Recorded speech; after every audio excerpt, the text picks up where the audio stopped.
Wizara ya Afya kaunti ya Nakuru iko mbioni kukomesha maambukizi ya ukimwi kwa watoto ifikapo mwaka wa 2027. Kwa muda mrefu kaunti ya Nakuru imekumbwa na athari za janga la ukimwi, huku maambukizi ya ukimwi kutoka kwa mama hadi mtoto ikiwa 10.6%. Hii inamaanisha kati ya kina mama 100 wanaojifungua 10 huambukiza watoto wao. Hata hivyo, hatua kabambe zimefikiwa katika kupunguza idadi hii na kufikia chini ya 5% ifikapo mwaka 2027. Katika shughuli zako za kawaida, katika kule kukutana na wale kina mama, ile unapata ile changamoto kwamba kuna mama amekuja labda akajua hali yake vile ilivyo, maybe akapotea kwa muda, ndio baadaye akaamua kurudi hospitali, maybe kuchukua zile dawa na kuendelea na mambo kama hayo. Kuna changamoto kama hizo? Ndio ziko. Rose, si jina lake kamili, anasema aligundua ana virusi vya ukimwi mwaka 2009 na anasema hali hii ilimpelekea kwanza kutumia vileo mbalimbali. Kwenye nilijua niko HIV positive, nilistuka sana. Nilikuwa na mtoto wangu first born. 2009 ndio nilimzaa 2007, nikajua 2009 niko HIV positive. Mimi nilistuka, nikaona maisha yangu imechange. Nikashindwa nitafanya nini. Hapo na hapo mtu sikuwa najua pombe, nikaanza kukunywa, nikaanza kuvuta fegi, nikaanza kuvuta bangi. Yaani nikajichukia, nikajidharau kabisa. Hapo na hapo kuna watu walijua mimi ni mgonjwa, wakaanza kuniongea. Sasa nikasema kuliko niongelee nikiwa karibu, acha niende mbali. Ndio mimi nikaenda Nairobi. Huko nikaanza kukunywa, nalala kwa vibanda. Sijijui, hata sijui kwenye nimelala, najipata asubuhi niko kwa club 24/7. Nikaendelea hivyo, nikakunywa kabisa, nikakunywa. Mpaka siku yenye nilijikubali. Alafu kuna mama best yangu, na huyo mama nampenda sana mpaka saa hizi. Aliniongelesha, alafu nikajikubali. Sasa venye nilijikubali, nikakubali kukunywa dawa. Sikuwa nazikunywa. Nilikuwa napewa nazitupa. Nasema sasa nakunywa za nini? Ama nikukufa acha juu mimi sikuwa najua ati, nilikuwa nafikiria ati ukipata HIV utamaliza kama mwezi hujakufa. Sasa ndio nilianza sasa kunywa dawa. Mwaka 2019 Rose alifanikiwa kupata mtoto wa pili, ambaye anasema baada ya kufuata maagizo aliyopewa hospitalini, mtoto huyo hakuambukizwa virusi vya ukimwi. Japo anasema hali hiyo ilileta furaha kubwa kwake, changamoto kubwa kwake kwa sasa ni kutengwa na familia. Nikapata mimba ya second born wangu 2019. Huyo nikamzaa. Juu nilimzalia home usiku. Juu chungu ilizidi sana, sikuweza kufika hospitalini. Saa juu nilipewa usiku, lazima singemnyonyesha mpaka niende kwa daktari ndio ampime kilo, ndio nijue ninampea ml ngapi. Ndio the following day nilienda hospitali akapimwa kilo. Nikaambiwa nimpee ml ngapi, 2.5. Hapo na hapo after wiki 6 akapimwa, akaonekana ako negative. After miezi 6 akapimwa, akaonekana bado ako negative. After mwaka na nusu akapimwa, akaonekana ako negative. So huyo mtoto akaenda hivyo. Sasa after miaka 2 ndio nilianza kumpea dawa. Sasa yeye ameendelea vizuri, sasa yako na miaka 4 na miezi 4 na nusu. After hapo sasa ndio nilipata huyu watatu. Na yeye ni hivyo nikamzalia Medi. Na yeye akapimwa after 6 weeks akapatikana ako negative. After miezi 6 negative, na sasa after mwaka ako sawa. So nashukuru Mungu. Sasa nilikuwa nataka kusema ukijua uko HIV positive, kubali, usijali kenye watu wataongea. Juu watu lazima waongee, wanaongea mchana na usiku wanalala. So ukisikiza watu wewe utaumia. taumia. Na kitu moja, kuna kitu kingine, stigma, inaitwa stigma.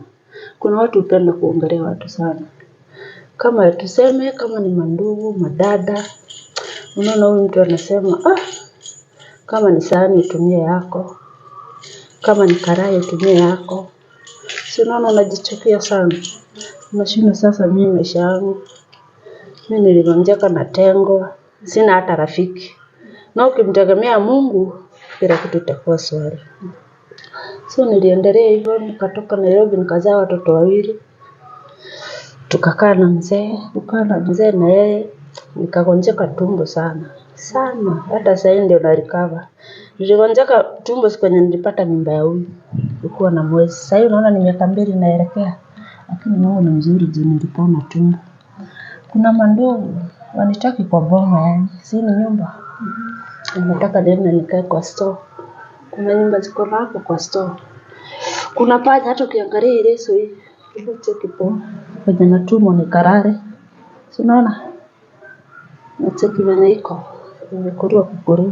So unaona unajichukia. Hata mimi kuna mahali nilikuwa nimefika mwisho. Kwa nimesema ndajinyonga. Lakini huyo mama anamwambianga vitu zangu, nilikuwa na stress. Naenda anamwambia niko hivi. Ananiambia hapana, jipe nguvu. Hii dunia ni jipe nguvu. Juu ukiangalia watu, utakufa uache watoto wako kwa mataa. Unaona sasa mimi venye niliambia niende huko kwa store. Nikajichukia kabisa. Sasa nikashinda, ananiambia niende huko kwa store juu wako na pesa. Na mimi sina eni. Mzee ndio huyo aliuza vitu za nyumba zote, sasa hizi sina. Sasa hata nakaa home by the way.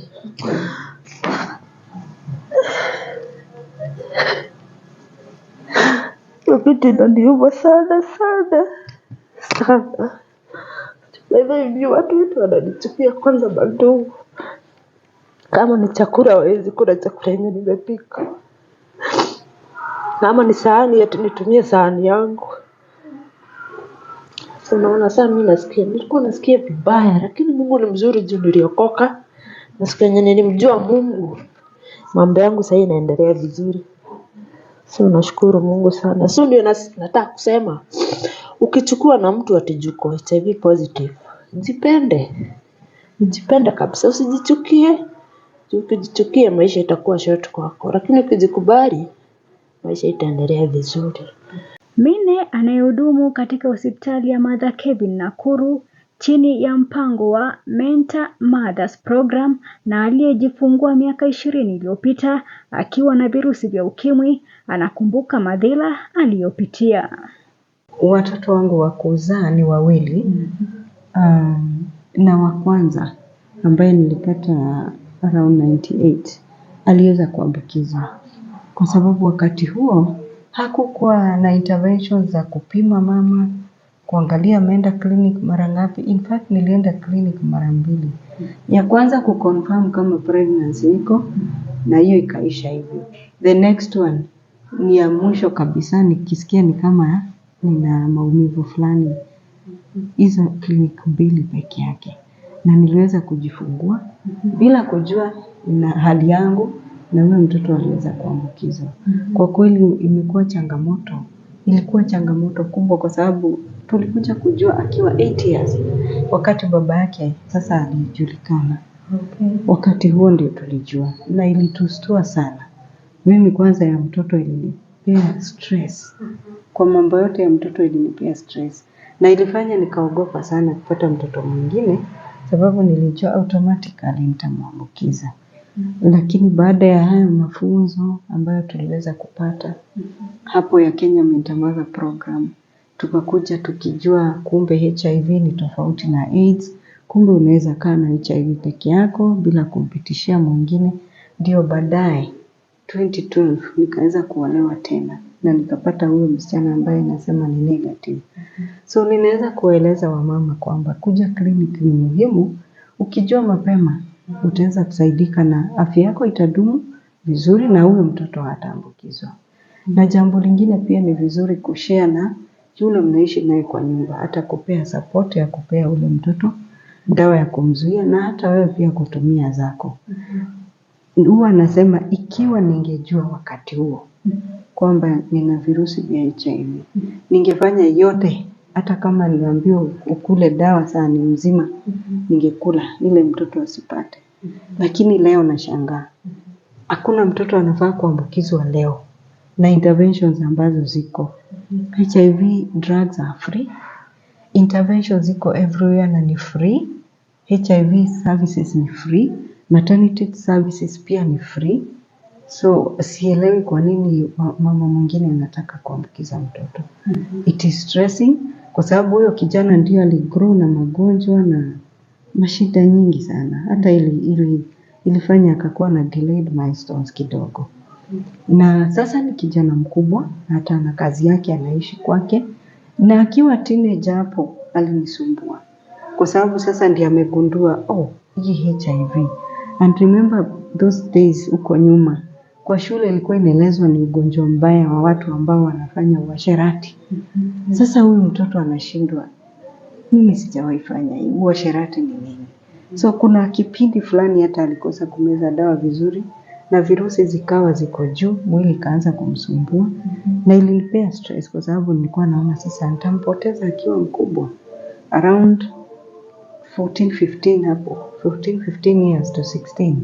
Ilinipea stress. So naweza kuambia wamama, si jambo rahisi kulea mtoto ambaye anatumia dawa. Alafu mara zingine anameza dawa asubuhi na jioni. Wakati mwingine kuchelewa asubuhi anasahau. Anaenda hajameza. Wewe unakumbuka, unaenda unaangalia kumbe yako meza. Inabidi mfuate shule ya meza. Hiyo pia ni stress. Labda hata huko anafea kwenda shule, unatakana uende kazi. Na huyo kijana pia hujui akiishi peke yake kama ataendelea kukunywa huyu mtoto ambaye uliambukiza. Na maswali kama hayo yanilipata kwa nini, utaweza kujibu aje? Ingawa sisi hatukujua. Dhamiri yangu huwa clean because sikujua. But wewe ambaye umejua leo, niko nayo. Alafu unataka kutusumbua, hutaki kunywe dawa, hutaki upatie mtoto dawa na unataka unyonyeshe. Kusema kweli hiyo itakuwa vizuri kwa mtoto. Ni vizuri angalau ufikirie maisha ya mtoto. Tayari wewe uko naye, lakini ya mtoto tafadhali asiambukizwe. Sio rahisi. Ni ngumu sana kulea mtoto ambaye ako na virusi. Hata kama anataka kwenda boarding school ni issue. Kwa sababu atameza hizo dawa aje. Wenzake watajiuliza anameza kwa nini? Kwa nini alianza uasherati mapema aje?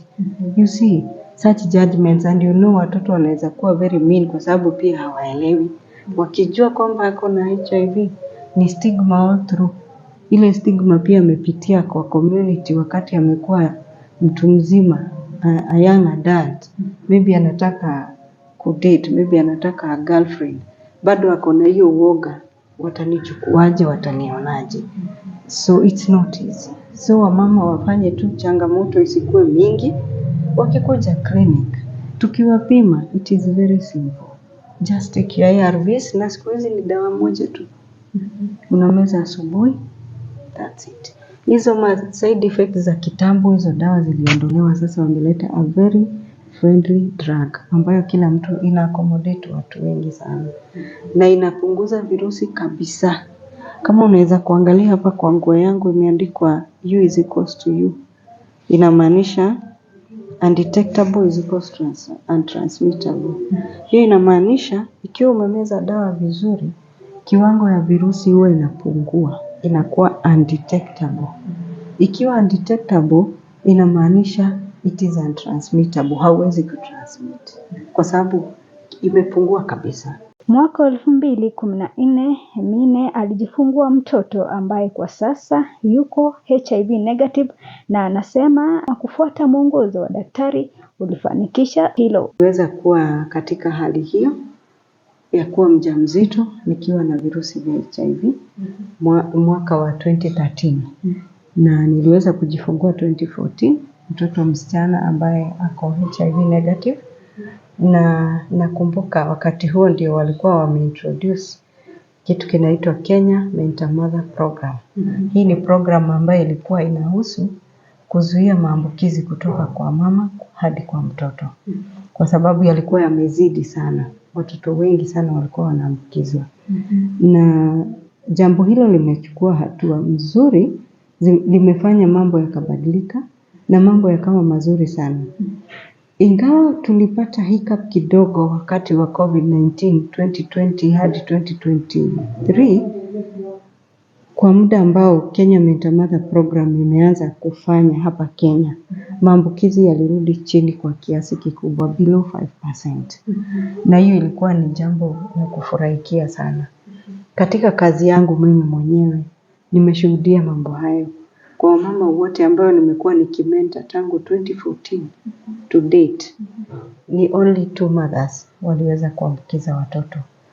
From 2014 to date, huu ni mwaka wa 2023.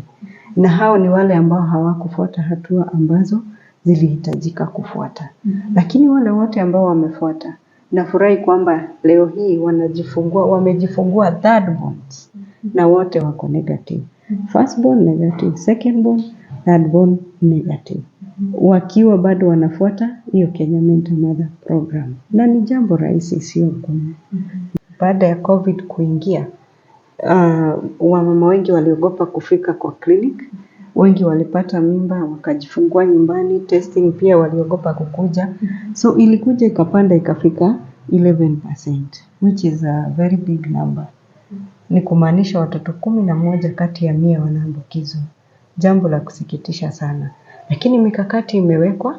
Last year, kuanzia mwezi wa 9, tulikuwa na kitu kinaitwa RRI, Rapid Response Initiative, ambacho ilikuwa ni sasa ni kuangalia gaps ziko wapi, ili tuweze kuzifunika tuendelee kupunguza maambukizi. Na RRI hiyo imekuwa ikifanywa hadi tumefanya implementation mwezi wa 11 hapa Naivasha. Na implementation hiyo inaendelea 100 days, tukiendelea kuangalia kama maambukizi yanapungua, na kwa kweli yameweza kupungua. Inakuwa changamoto hasa ikiwa mama ndio amejua hali yake wakati huo. Inamshtua. Na kwa kweli sio jambo rahisi. Hata mimi nilipojua nilishtuka kabisa. To a point ya kwamba nilifikiria hata kujitoa uhai mara ya kwanza. Lakini baada ya kupata hiyo counseling kuendelea hadi wakati huu, tulikuja tukaona kumbe ni jambo ambalo ni manageable. Mradi tu umeweza kusaidiwa na uweze kufuata usaidizi ambao umepatiwa. So wakati mwingi wanakuja wakiwa na ile notion ya kitambo. Zamani counseling pia haikuwa nzuri. Ili mimi nifikirie kujitoa uhai, nilipata kupimwa the year 2006. Hapo counseling haikuwa nzuri.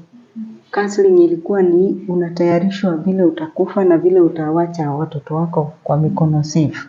Hata tulikuwa na training ya kukufundisha kuandika will na kuandika memory book. Yaani unatayarishwa for death. It was so scary. Lakini kufikia sasa mambo yamebadilika. Baada ya utafiti kufanywa, wanasayansi wameelewa HIV ni nini, ni tofauti na AIDS. Na kwamba ARVs sasa zimekuja, mtu yeyote ambaye ako na HIV anaweza kuishi miaka mingi, anaweza kupata watoto, anaweza kuendeleza kizazi pasipo shida yoyote, mradi anapata madawa. So wakati tulielewa kuna tofauti ya HIV and AIDS, sasa imeweza kutusaidia hata sisi kusaidia wamama.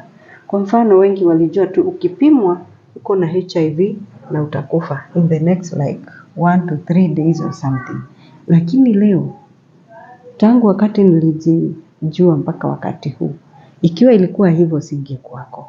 Lakini dawa ziliweza kuja na tukaweza kutumia dawa tukiwa bado na HIV. Hatujapata AIDS. AIDS ni wakati umewacha HIV imeshambulia kinga yako, imeharibu yote, magonjwa sasa yanakuja. Opportunistic infection yanakuja mengi. Unakuwa na virusi vingi kuliko kinga yako ya mwili. Bila shaka utashambuliwa na magonjwa. Na wengi wakipimwa walifikiria sasa niko na AIDS. Na hiyo ndio inafanya mama wengi anashtuka. Labda anaenda nyumbani, anaacha kukuja hiyo clinic hata kuja tena. Kwa sababu ameingia kitu tunaita denial. Kwa kweli denial ni very real. Kwa sababu mimi nilipima 2004. Lakini niliingia kwa denial for 2 years. Until wakati mume wangu aliweza kukua diagnosed na akaweza kukufa katika in 2 weeks time. Ndio sasa reality ilikubali. Na wakati huo sasa nafikiria mama ambaye tutakutana na yeye saa hii. Nimpime awe na mawazo kama yale nilikuwa, bila shaka atakimbia. Hizo ndio challenges ambazo tulikuwa nazo hapo mbeleni.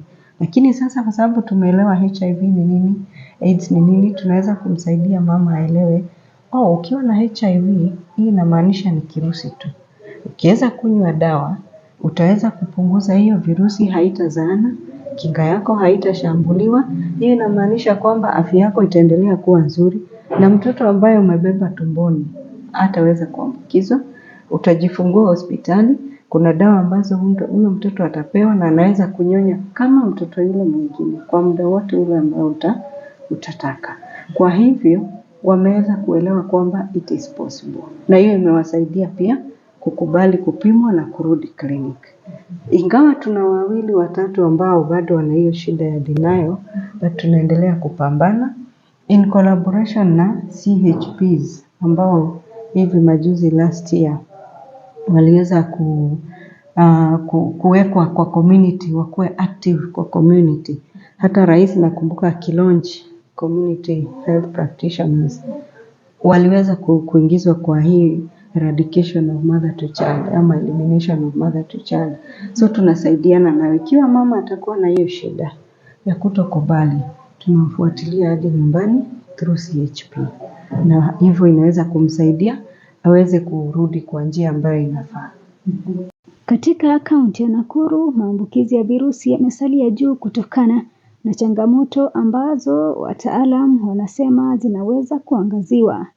Miongoni mwa changamoto zilizoorodheshwa katika kumaliza virusi vya ukimwi kwa mtoto ni ukosefu wa upimaji wa kina mama wajawazito.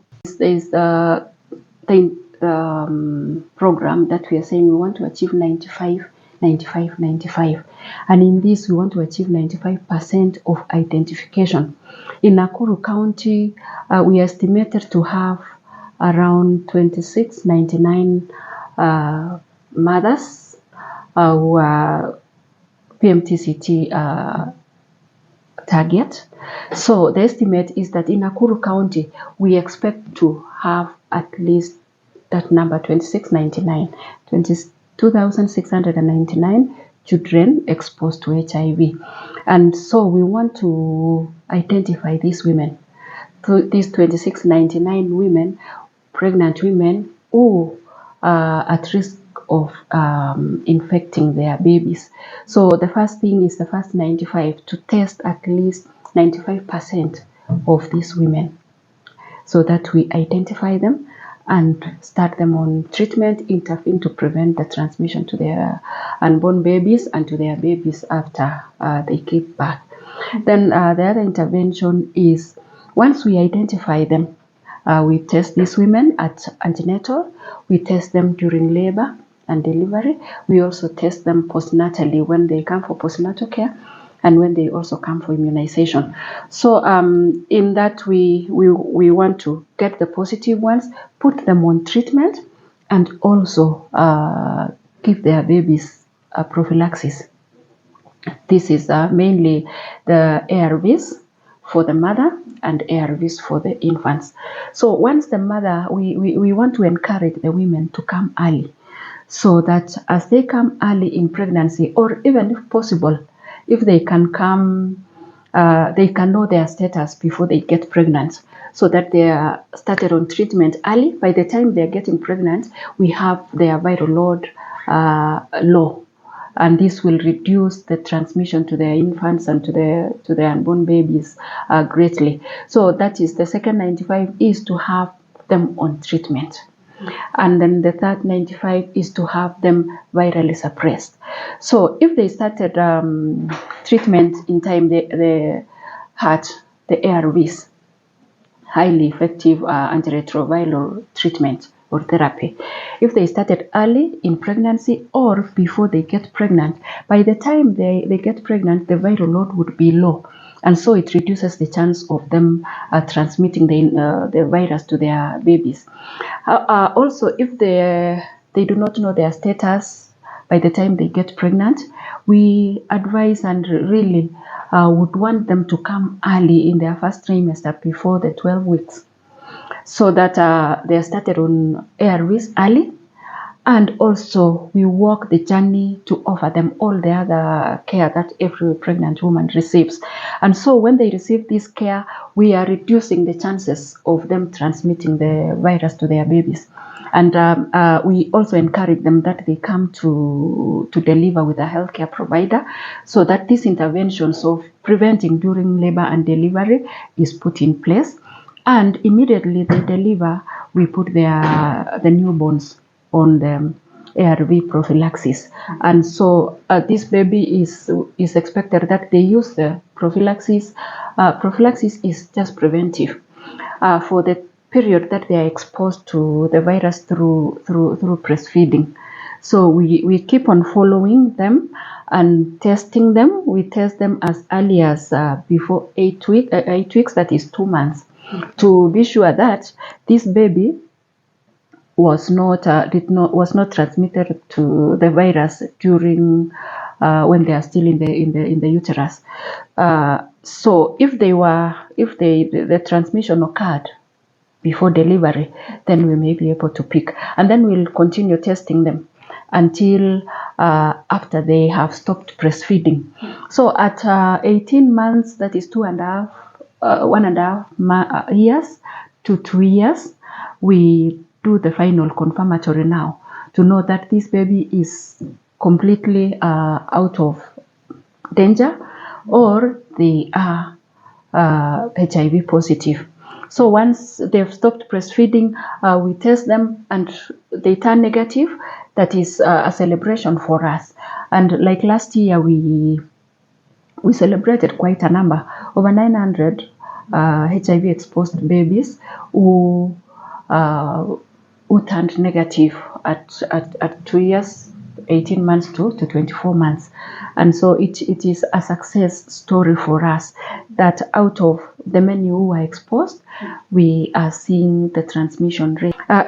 Kufikia sasa, wito unazidi kutolewa kwa wadau wote husika kuja pamoja ili kukomesha maambukizi ya ukimwi kutoka kwa mama hadi kwa mtoto ifikapo mwaka 2027. We really appeal to Nakuru citizens to take up the services and take up responsibility to partner with us as the health sector to take care of themselves, adhere to the instructions that they are given, adhere to taking their medications well, taking care of their nutrition, seeking medical care early enough when they suffer any ailment, because they are also exposed to opportunistic infections, following their scheduled clinic visits, so that we keep on monitoring them, especially their nutritional status and their viral loads, and also the effect of the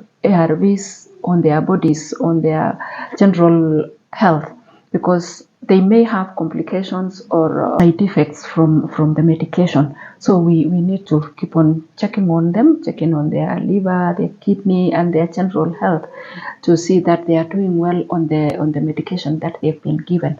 So what I would want to say is test, know your status. Once you know your status, it's not the end. It's not the end. There is still life. Somebody can still live to their full potential living with HIV. A woman, a couple can still have an HIV negative baby, even if they are HIV positive. And we have a lot of testimonies of this. As long as they are diagnosed early, they are put on treatment early, and they adhere to the treatment, they come to us to deliver with us. We also take care of the baby and monitor. We monitor the mother, we monitor the baby on their adherence and on their viral load, on their CD4, to make sure that their CD4 is good enough and their viral load is going down. So that is the viral load suppression is the third 95%. And I'm happy to say that the maternal ARV uptake, we have surpassed the 95% target. We are at 98%. Also for the infant prophylaxis, we are at over 98, almost 99%. So for those who have come to us and we've started them on treatment, they are adhering well. The main challenge are those who are not yet with us.